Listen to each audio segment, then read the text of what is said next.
Welcome to the 9th weekly devlog for SCP, Fragmented Minds. Please check the description and pinned comment to follow our Kickstarter and Patreon to support the game and get some perks as a huge thank you.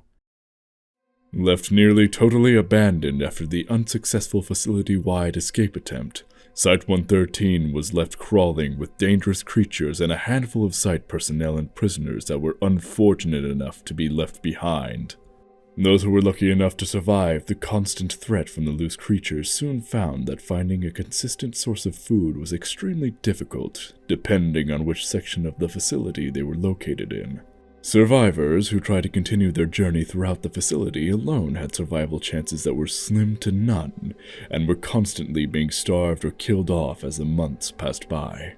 It was not until a large enough group of survivors came together to create a semi-permanent encampment in the residential zone, where they could better search for resources and hide away from the horrifying creatures that were constantly attacking them, and forcing them into further and further regions of the facility.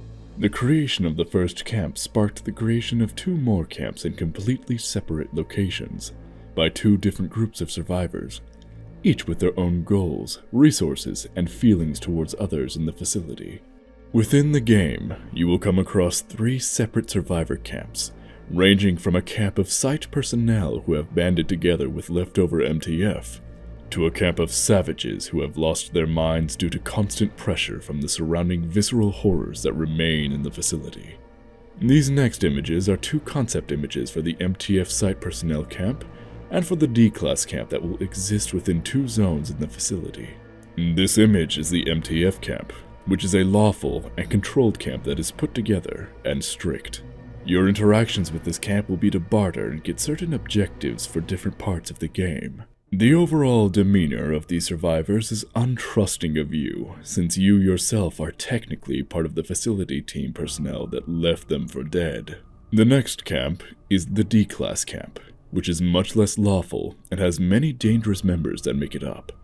These survivors will be distrusting of you since they have a visceral hatred of those who imprisoned them there, but will be willing to tolerate you as long as you are useful to them.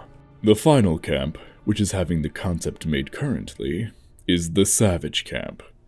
This camp is chaotic and lawless and full of many people who would try and literally eat you if they got the chance, but are willing to tolerate your presence as long as you help them, and them alone.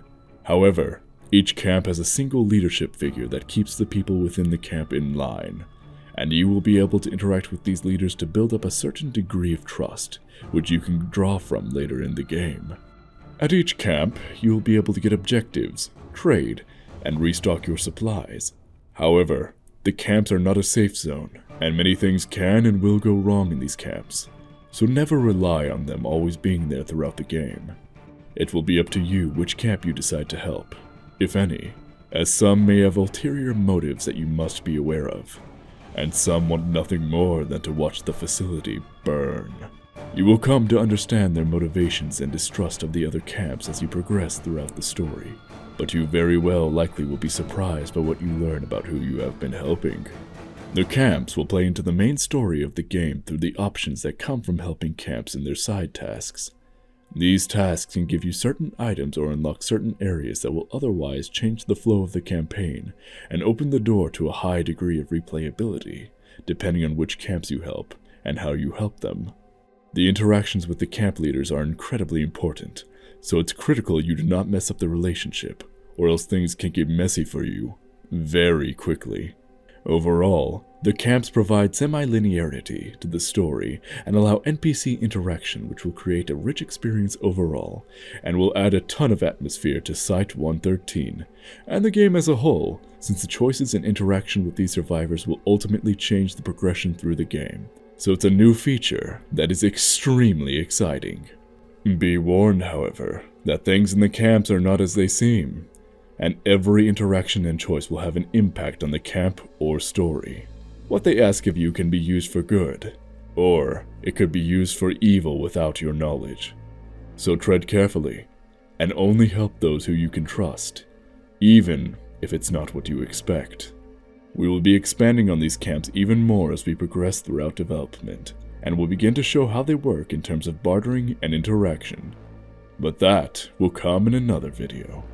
Next week we are going to be showing off some AI and newly modeled weapons that will be making it into the game. So make sure to subscribe so that you can see when we post about those. Thank you all for watching.